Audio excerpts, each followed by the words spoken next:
Bem-vindo ao canal Criando Raízes.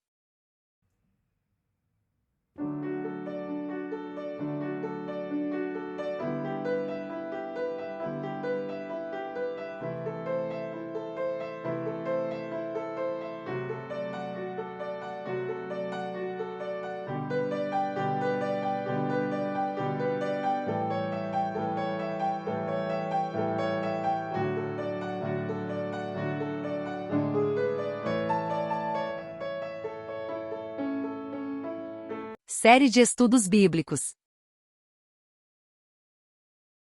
Os milagres de Jesus Cristo. Jesus fez afirmações muito sérias a respeito de si mesmo, as quais não podem passar despercebidas. Ele assumiu prerrogativas dignas apenas de um Deus. Perdoou pecados, declarou ser o caminho, acesso a Deus Pai. Ou seja, ele foi o único homem que em sã consciência, reivindicou ser Deus. Um ex-ateu, Clive Staples Lewis, em sua obra, Cristianismo Puro e Simples, escreveu: "Estou disposto a aceitar Jesus como um grande mestre da moral, mas não aceito a sua afirmação de ser Deus.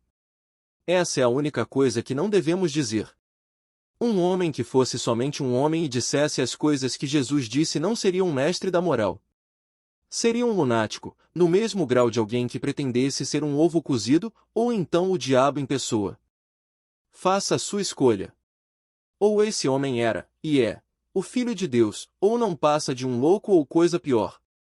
Você pode querer calá-lo por ser um louco, pode cuspir nele e matá-lo como um demônio, ou pode prosternar-se a seus pés e chamá-lo de Senhor e Deus. Mas que ninguém venha, com paternal condescendência, dizer que ele não passava de um grande mestre humano. Ele não nos deixou essa opção, e não quis deixá-la. Agora, parece-me óbvio que ele não era nem um lunático nem um demônio, consequentemente, por mais estranho, assustador e inacreditável que possa parecer, tenho que aceitar a ideia de que ele era, e é Deus. Jesus de Nazaré teve mais impacto na história do mundo do que qualquer outra pessoa que tenha caminhado sobre a face da terra.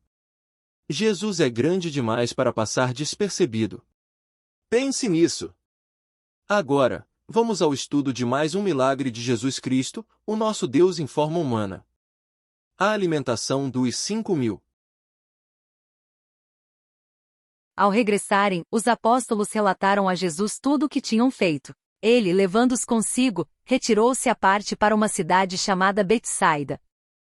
Mas as multidões souberam disso e o seguiram. Acolhendo-as, Jesus lhes falava a respeito do reino de Deus e socorria os que tinham necessidade de cura. Mas o dia estava chegando ao fim. Então os 12 se aproximaram de Jesus e disseram: "Despeça a multidão, para que indo às aldeias e campos ao redor, se hospedem e encontrem alimento, pois estamos aqui em lugar deserto." Jesus, porém, lhes disse: "Deem vocês mesmos de comer a eles." Os discípulos responderam: "Não temos mais que 5 pães e 2 peixes, a não ser que nós mesmos vamos e compremos comida para todo este povo."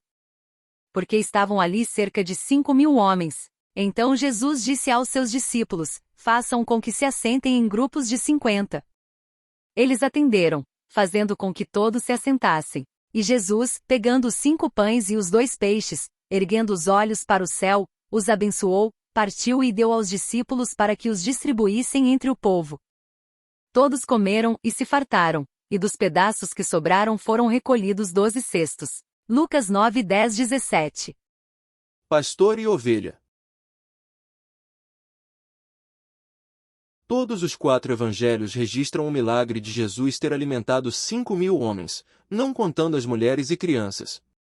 Se nós concordarmos que o número de homens é equivalente ao número de mulheres, a multidão dobra quanto ao tamanho. E se acrescentarmos as crianças, a contagem total pode bem chegar a mais de 25 a 30.000 pessoas. Não há dúvida que alimentar uma tal multidão no impulso do momento é um milagre. Os escritores dos evangelhos também informam onde e quando essa refeição aconteceu. Jesus e seus discípulos tinham ido a um local solitário longe de cidades e vilas vizinhas.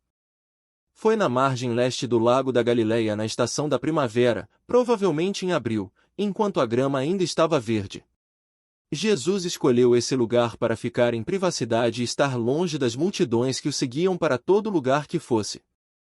Contudo, a tranquilidade que Jesus e seus discípulos procuravam acabou quando milhares de pessoas se aproximaram dele. Elas rodearam o lago e chegaram ao lugar em que Jesus estava. Queriam que ele curasse seus doentes, bem como iam para serem instruídas por ele. Jesus passou o restante do dia ministrando às pessoas porque eram como ovelhas sem pastor. Embora os líderes religiosos daqueles dias tentassem dar-lhes direcionamento espiritual e instrução religiosa, falhavam nisso. Jesus satisfez essa necessidade. Ele cuidou das pessoas com seu ensino, e com seus atos curou os doentes e aflitos. As pessoas ficaram ali até o fim do dia. Logo ficou aparente que estavam necessitadas de alimento físico. Terminara o tempo para instruir as multidões, e chegará o momento de cuidar das necessidades de seus corpos físicos. Em certo sentido, Jesus se tornava o gracioso anfitrião, enquanto as pessoas eram seus hóspedes esperançosos. Será que ele seria capaz de cuidar dessa imensa multidão e ainda ser seu supridor? Todos os escritores dos evangelhos relatam que os discípulos chegaram a Jesus com a sugestão de mandar as multidões embora para que as pessoas pudessem comprar alimento nas vilas vizinhas. Mas Jesus sabia exatamente o que ia fazer. Ele perguntou aos discípulos se tinham dinheiro suficiente para comprar pão para todas aquelas pessoas. Ele queria que eles participassem da tarefa de alimentar as multidões, e os testou quanto à fé que eles tinham quando mandou que satisfizessem a carência física de todas aquelas pessoas.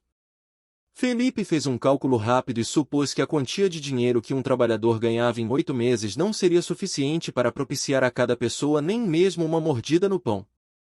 Ele percebeu rapidamente a impossibilidade de fazer face às necessidades das multidões. Sua sugestão tinha sido mera suposição, e agora ele olhou para Jesus esperando que ele o ajudasse a resolver o problema. Pão e peixe. André, irmão de Simão Pedro, viu um menino que tinha 5 pequenos pães de cevada e 2 pequenos peixes. Era o suficiente para satisfazer a fome de um menino, mas não representava nada diante de uma multidão. Portanto, André questionou Jesus sobre até que ponto essa pequena quantidade de alimento iria satisfazer as necessidades de uma multidão. André falhou em reconhecer que ele estava na presença do Criador do universo que diariamente alimenta todas as suas criaturas.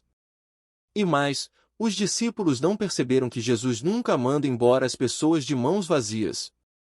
Ele sempre ministra àqueles que vão a ele em dependência total. O pão de cevada era comido pelos pobres que não tinham condições de comprar pão feito de grãos melhores. A cevada é imprópria para se fazer um pão substancioso, o trigo e o centeio prestam-se mais a isso. Os 2 pequenos peixes eram do tamanho de sardinhas servidas como petiscos quando salgadas. Essa foi a escolha de Jesus para alimentar a multidão. Jesus mandou que os discípulos fizessem que as pessoas se sentassem na grama verde em grupos de 100 e de 50. Isso foi feito por famílias, e assim o número total pôde rapidamente ser contado. Estavam sentados em divisões estabelecidas de maneira ordenada, para que não houvesse nenhuma confusão.